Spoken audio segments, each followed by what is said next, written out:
Good. All right, welcome everybody. This is Essential Emotions, and I'm Jen Inchiostro. For those of you joining online, my husband and I have been doing doTERRA now. We've been using it as a customer since 2013, and we have been doing it as a business since 2014. And so we get excited to talk about emotions, especially because this is a main reason why I started using essential oils. I had a very intense issue with anxiousness and going outside and social settings. It was very difficult for me. So when I learned about the emotional uses of essential oils, I got extremely excited because they worked so well for me that now I kind of spend my life talking to other people about their emotions. So the first thing that we want to talk about, right? Humans are designed for homeostasis. This is fact. This is scientific fact that everything in our body is constantly working towards homeostasis, whether it's our cardiac function, our immune system, whatever it is throughout the body, our body is striving for homeostasis to keep things balanced and to keep us in the safest position possible. When we talk about emotions, the wellness pyramid of emotions is going to be talking about mind, body, and spirit. And at every point in time, when you talk about emotions, you're wanting to nurture and nourish and add in support. And so as we go forward, we're going to talk all about that nourishing ability of essential oils.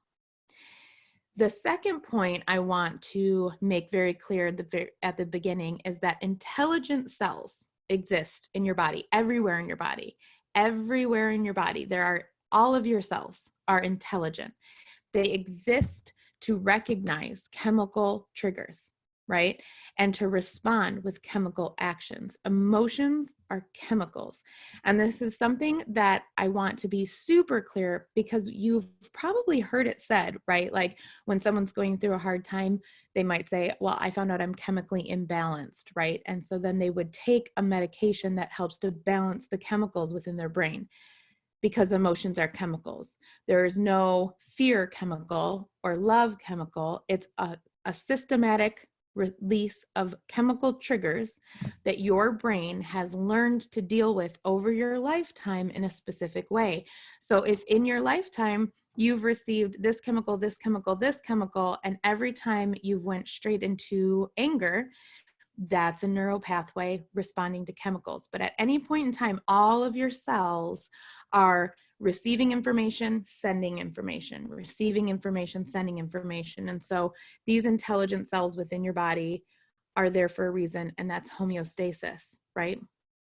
So every moment of your life, dozens of these chemical messengers are active and pulsing. So you will have a reaction in your brain from something happening a millisecond somewhere else within the body. Some neurotransmitters go directly to individual cells, and some broadcast their signal to the entire brain. And that's what we were talking about with the layering of different emotions. So the first brain, I'm going to talk about three brains because we have three major areas of our body where there are a lot of neural pathways to and from our brain, and also a lot of input being received in these three areas. And we know a lot of this long-term. I say we, the like medical community, healthcare professionals, the world at large, researchers know about the three brains pretty easy, like pretty standard, but different nuances about the way that these three brains interact with each other is still developing. So there's all sorts of new exciting information constantly coming out. The brain is largely unknown, right? I worked with a really great neurosurgeon, and one time he said to me, do you think if people realized how much of this was uncharted territory, they would give any of us permission to do any of the things we do? And we all kind of just were like, oh, I know, because it's very uncharted and a lot of theory. And so as we find things out, it's confirming that we're seeking homeostasis, and it's confirming that we can change the whole you can't teach an old dog new tricks. So wrong. We can change. We can shift the way that we respond. it takes time.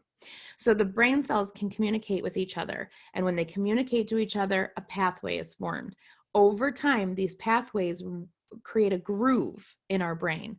And that makes the reactions automatic, like riding a bike. You just know what to do. You've done it so many times. Your body knows what to do. Your brain knows what to do. It handles it.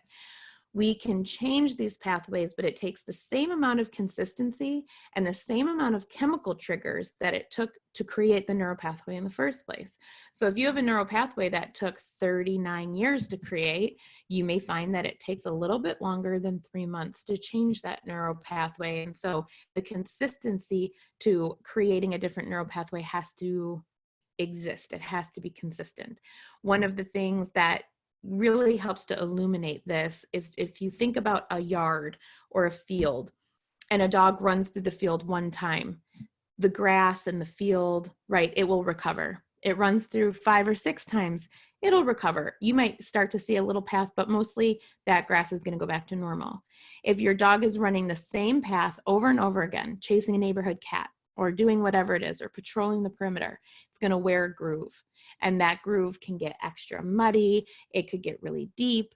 You know, that is what a neural pathway is in our brain. It is a well-worn trail that our brain defaults to, right?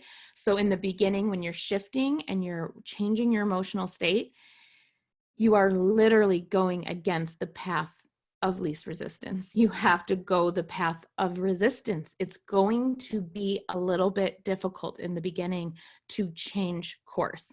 And so grace, giving ourselves lots of grace. The second brain, the discerner, the heart. More neural pathways run from the heart to the brain than the brain to the heart, which means that our heart communicates with our brain quickly and consistently. We are still discovering lots of fun things. I was a cardiac ICU nurse, so the heart is one of my pet topics, but we're still discovering a ton of information about the heart, but we do know that there is a lot of electricity in our heart. So our heart is using neural pathways, our heart is using hormones in the blood, and our heart is using electricity, which creates an electromagnetic field, right? And that electromagnetic field also sends impulses to the brain with electricity in addition to these other pathways. So our heart can sense what's going on instantaneously, communicating that to the brain. And it's another way that we can quickly shift our neurochemical pathways with breathing, meditation, taking care of our heart, and using essential oils. Essential oils can be the anchor, or essential oils can actually help to raise up the electrical activity of our heart, right? This is often called the heart chakra, but it's very observable with science, right? We know that there's an electromagnetic field there. We know there's electrical readings. You may often see people refer to echocardiograms where they use ultrasound and an electrical sensor, or ECGs. You might hear them called EKGs, right? Where they're sensing electricity within the heart. We know there's electricity there. And anywhere that there's electricity, there will be an electromagnetic field of some sort. And so with the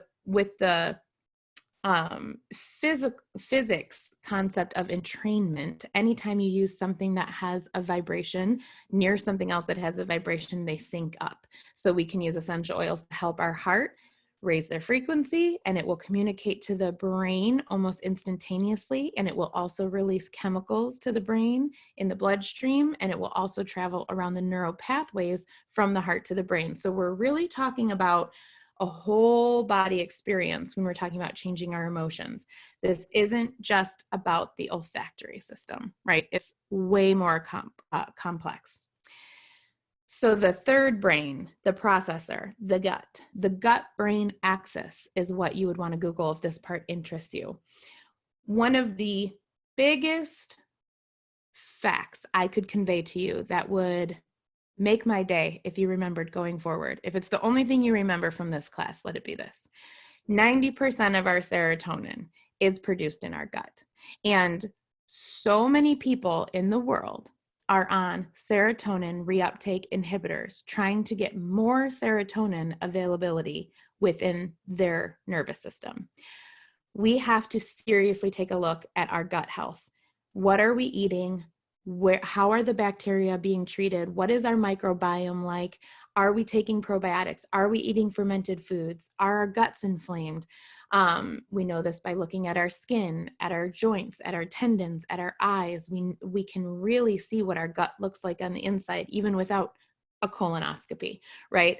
But how healthy is your gut? Because you need your gut to be producing these brain chemicals, not just serotonin, but other chemicals, but 90% of serotonin they're in the gut. And the gut is also, and this is relatively new research coming out in like 2018, the gut is also lined with a million nerve cells, right? And they say it's like we have an actual second brain in our gut. So how are you treating your gut, right? How do you think it impacts you if you are just hammering it with chemicals and low nutrient food, right? Not enough water, it's dehydrated, all of these things all matter. So we're talking about all three brains today. So I'm going to use these graphics because they are very relatable to a lot of us. This should not just mamas out there. Daddies have to deal with all this stuff too, and people without children. But this is one of the most identifiable experiences that you may have. So how do we build belief with three brains? It's a full experience. And we want to be sure that when we are changing our emotional state, we're acknowledging that it's not one thing over the other, it's the interaction of all of them. And so how do we build belief with the three brains? The first thing is life experience, right? So let's say, imagine you're this lady, you're holding a baby, the baby's crying, the dog wants to go out, and you get a phone call. And let's say that phone call is actually somebody who triggers you anyway. So the minute you see their name, your whole body reacts, right? You may feel it in your stomach.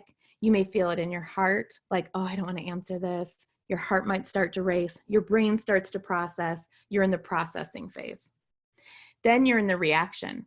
And oftentimes this is where your neural pathways will kick in.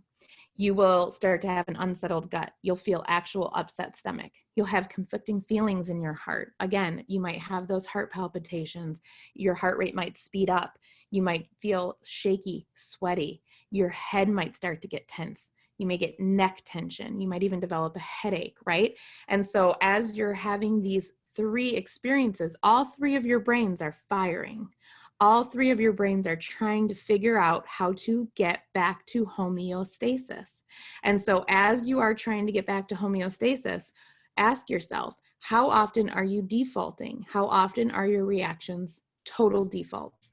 And then at the end of this whole three brain experience, your belief comes into play, whether it's I'm not good at enough, I'm no good at multitasking, I'm never enough, I don't have enough time, I don't have enough hands, I don't have enough help.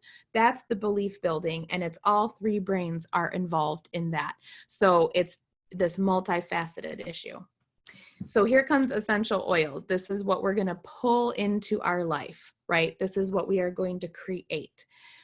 First, we want to acknowledge that essential oils have a very unique molecular makeup where one single drop of an essential oil has 40 million trillion molecules, right?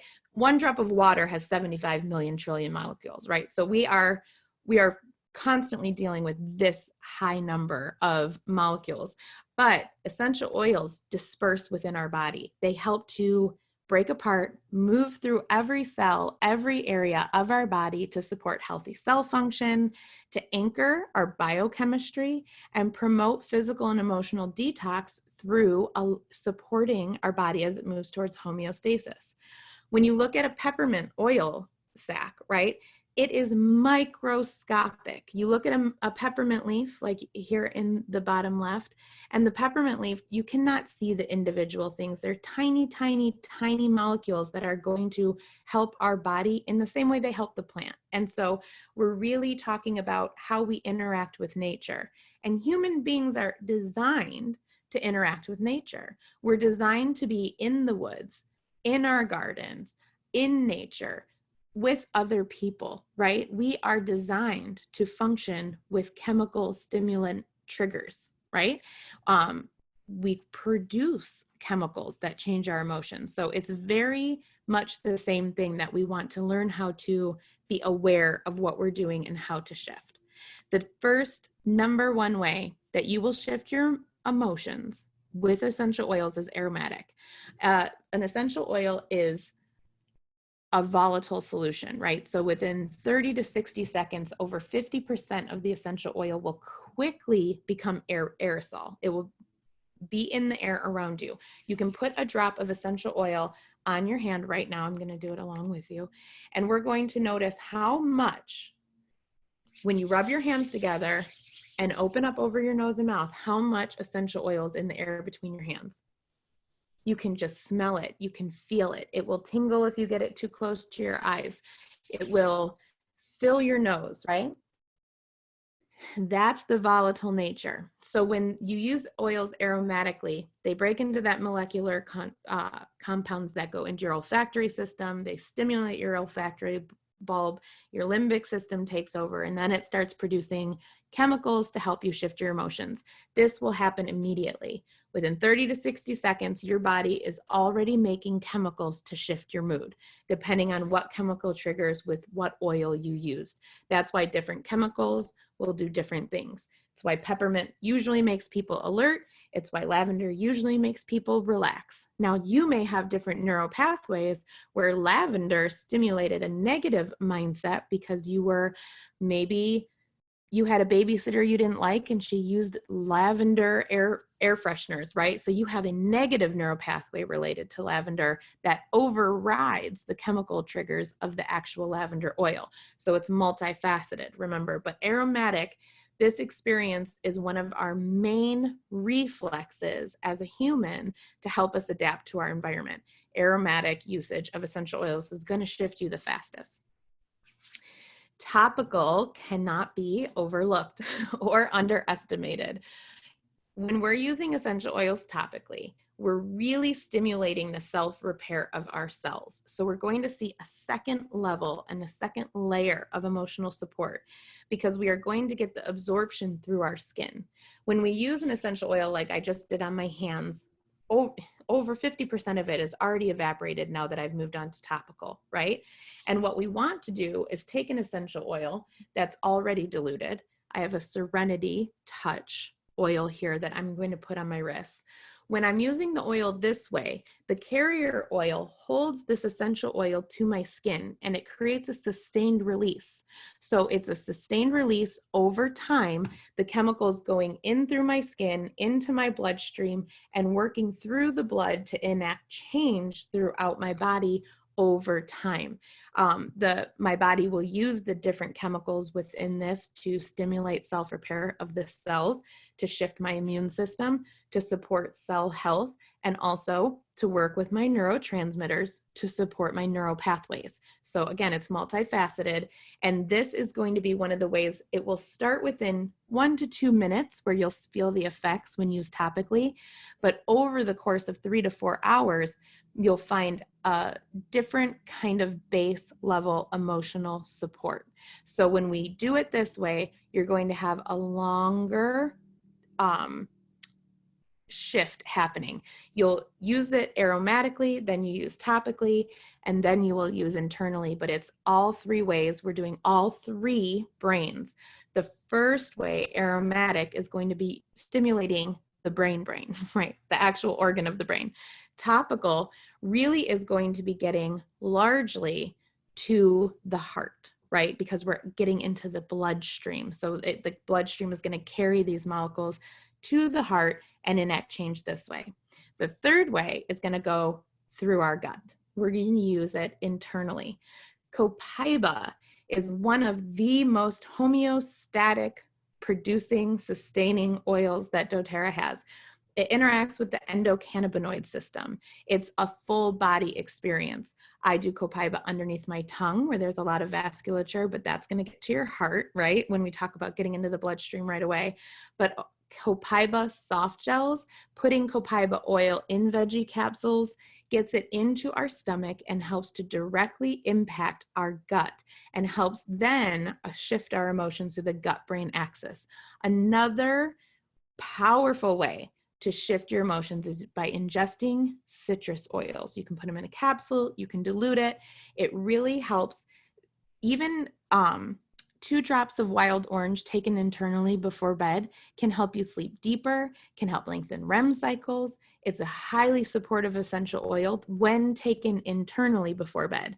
Most people would associate citrus with uplifting, energizing energy, but when taken internally, it impacts our gut-brain axis totally differently from the inside out and helps to really balance out our microbiome. So when we take things internally, we're then affecting our gut brain, which helps create yet another layer. So doTERRA gave us this entry-level aromatherapy kit. And then it was so popular that they provided it to us in a touch form. The touch is pre-diluted for skin safety and maximum absorption levels, right? So the thing that I love about this emotional aromatherapy is that anyone can use it. My children are able to use it independently without my assistance. They can look at the chart and they know exactly what to do. Before I move to the chart, I want to highlight that in the same way we wouldn't open a bottle of Motrin and sniff it first to see if it's something we should do, this emotional aromatherapy kit will also 100% not always smell good to you. It will be inconsistent. Sometimes cheer will smell amazing, and other times when your brain is like, nah, I don't want to be cheerful, your brain will interpret those chemicals as a danger, right? Because cheer or any of the oils, they're trying to bring you into a level of homeostasis, and your brain is working really hard with the previous neural pathway to do what it thinks is best for your body. So it's pulling you. Remember I said you're going to be ready to meet some resistance, right? So this is the resistance I'm talking about. When you're forging a new path, a new neural pathway, you will meet some resistance, and sometimes that comes up around your emotional aromatic triggers. So when we lean into this entry-level aromatherapy, the most important thing you can do is just use it anyway. Put the oils in the diffuser or use the touch oils on your feet and pulse points. This is the wheel. It comes with the emotional aromatherapy kit when you get it together. You can also get the guide online. But with this kit, it's so entry level. There's 6 oils in 6 categories, and you pick an emotion and you pair it with an oil or 2 or 3 or 4 or 5 or 6. There have been days I've put 2 drops of each of these oils into the diffuser and let it rip because the whole family needed it, a wide range of emotions. Usually you want to stick with 2 or 3, not all 6, but it was a funny day. So you pick the emotion you might be experiencing. Let's say you're feeling gloomy, right? That puts you solidly in the citrus category. You can then use motivate and cheer together in the diffuser. It feels amazing. Let's say you're distressed and fearful, or hurt and somber. You could do cheer and peace and pull them together. This is how this wheel is going to work. And you're really going to want to do 1 or 2 at a time in the beginning, and then add and adjust drops and ratios and things like that as you move forward. But it's so easy.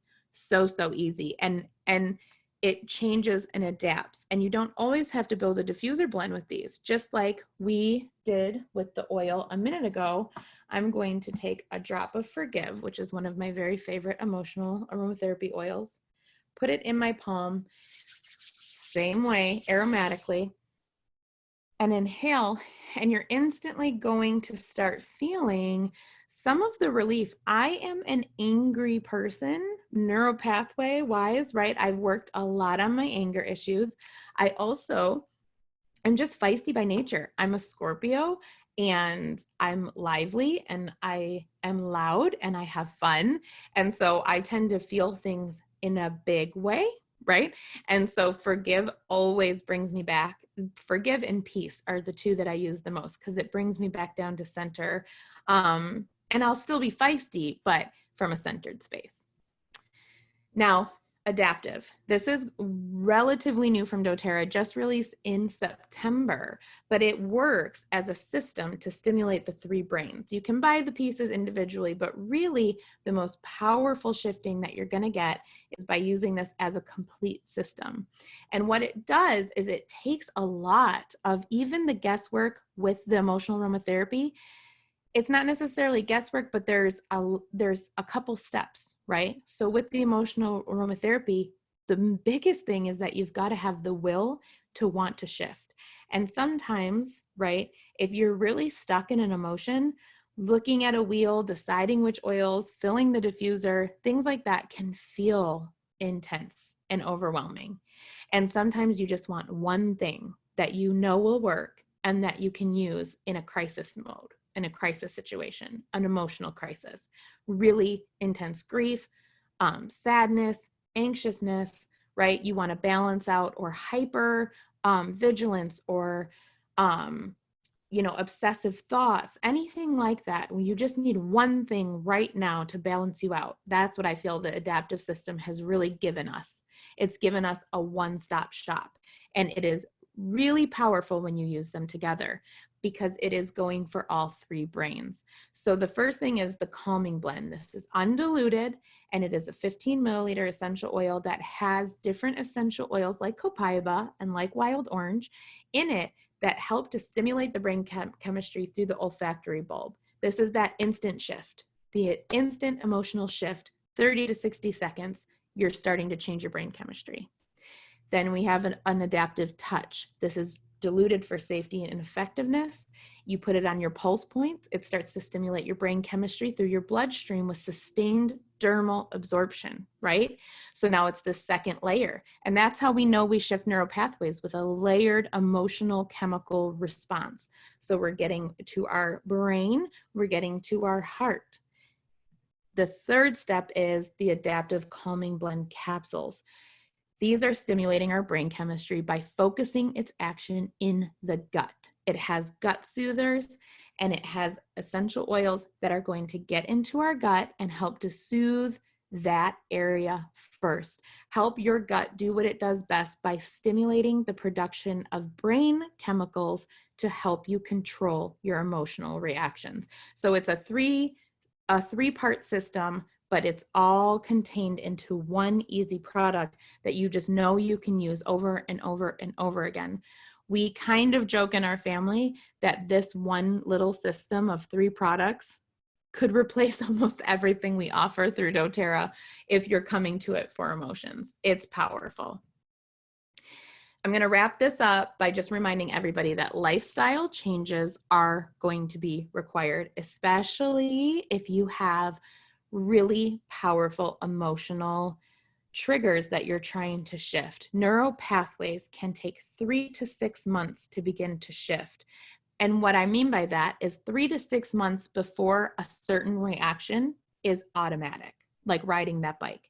So you may start to be able to catch yourself, right? Before you get to anger and you use an oil and you anchor an emotion, you will catch yourself and move the needle. But it takes 3 to 6 months before that response is going to be automatic and instantaneous, right? So what you want to do is show some grace and also do some foundational activity that will help that process move along.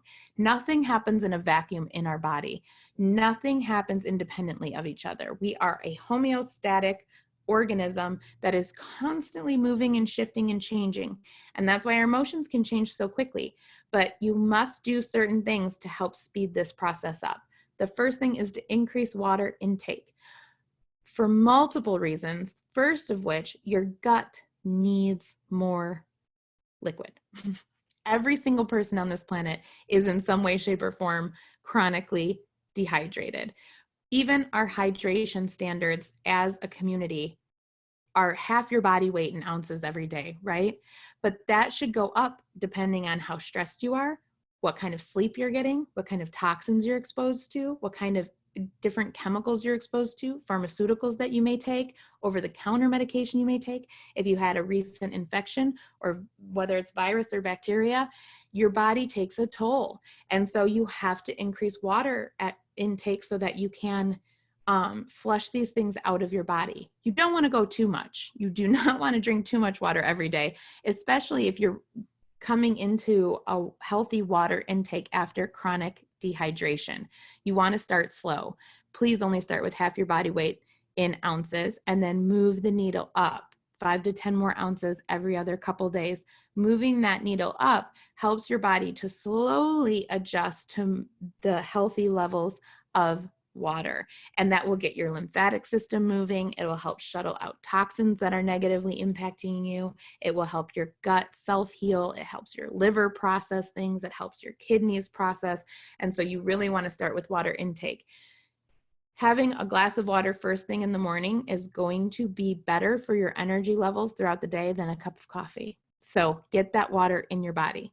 Then you want to make sure you're supplementing with consistency. That was last week's topic. We're building here on a concept. So if you missed last week's, that's up on YouTube. You can go back and watch that. You want to supplement with consistency to provide foundational nourishment. You want to be moving your body, movement. I'm not talking exercise. I don't care if you exercise, but movement is required.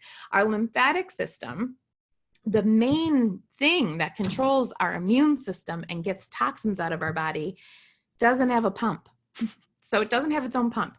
It relies on resting, background movement from your cardiac system, and it relies on movement from your muscles because human beings were designed to move, right? And if you don't move enough, you find you get achy and crampy and things like that because you're designed to move, and that's what helps get your lymph flowing. And so you want to make sure you're taking walks, that maybe you're doing some stretching, yoga, right? These are all soft movements that you can do just to keep your lymph moving. It's just important to make sure movement is a part of your daily practice. Movement like this is medicine. Take it slow and make sure it's all parts of your body too, right?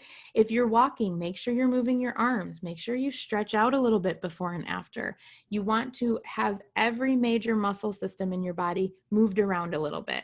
And extra kudos if you can work up a little bit of a sweat, because that's really good for your lymph as well. And the blood flow to your abdomen. Now, the reverse is true. If you're working out too much and you're chronically dehydrated, a 5-minute heavy workout can be too much for your body. And what happens is that you dump a bunch of toxins into your lymph, but then you're chronically dehydrated. Your lymph can't move the toxins, and then you can get nauseous, muscle aches, pains, dizziness. All sorts of issues can come from working out dehydrated. It's negative on your body. So like I said, start slow and just go for a quick walk. Go for a slow walk. Go dilly-dally down the road, right? And then the last thing that you want to get into the practice of is meditation. And it never has to be more than just 3 breaths, right? 30 seconds, 3 deep breaths. Meditation is mindfulness. So take those breaths and let your body drop into where you are and allow yourself to just focus on your breath. 30 seconds, 3 breaths in and out will be enough of a meditation. And you can do that and throw that into your schedule as often as you can and allow yourself to start getting into this mindfulness as a default, right? 3 to 6 months, that will start to happen. If you find that you cannot settle your mind into a meditation, you can get things like Calm app. I'm personally addicted to the Calm app. I love it. It has 2-minute meditations, 20-minute meditations, podcasts, story time for before bed, like all these great things. You really just want to get into the habit of creating mindfulness and awareness and slow down, because that helps with your cortisol levels, and your cortisol levels impact your gut and your liver, and it's all a homeostatic function, right? So as we hop off and end this call, we can just stop and take 3 breaths together and relax and allow ourselves to sort of visualize now. Take that deep breath in first and let your belly expand. And really kind of become aware that your body is flooding your bloodstream with feel-good chemicals because you're in a state of awareness and mindfulness. And you're filling yourself with fresh oxygen, and you're letting your heart rate drop, and you're focusing on your body, and you're sending feel good healing chemicals to anywhere that feels a little achy, because energy flows where your attention goes. Where your attention goes, chemical triggers will follow. Then you take a last big deep breath and just kind of loosen up your joints, drop your shoulders down, relax your jaw. You know, are you biting your tongue? Relax your tongue, relax your teeth, relax your jaw. Relax your hands and your feet. And that's all it takes to meditate and to step into mindfulness. So just allow yourself to expand and get prepared for massive shifts that only become recognizable 3 to 6 months down the road. If you can apply all of these different concepts to your daily life, you will look back at the end of summer and think, I was a different person in May. I am such a different person now. And hindsight will make that 2020. It is a massively potent thing to be focusing on your 3 brains and nourishing your mind, body, and soul. Everybody have a beautiful rest of your Memorial Day weekend. And I will talk to you guys on Monday if you're joining us for the Women's Health webinar. And next Saturday, if you're joining us for our weekend education. Talk to you all soon. Have a great weekend.